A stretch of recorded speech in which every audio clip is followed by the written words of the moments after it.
How to install Zangi on Android. So you want to get Zangi on your Android phone. It's super easy. Let's walk through it together. The first thing you need to do is find the Google Play Store on your phone. You can see my Google Play Store right over here. Tap on it. Then that will open up you Google Play Store. Now simply tap on this search icon, which is in bottom right corner. Tap on it. Then tap on the search bar and search for Zangi.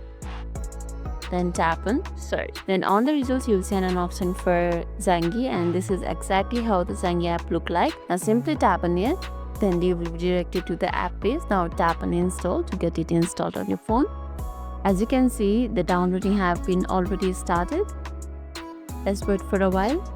And once the button changes from installing to open, you are done. Now you can tap on this open button right over here, or find the Zangi app icon on your home screen or in your app drawer. And that's it. You have successfully installed Zangi on your Android phone.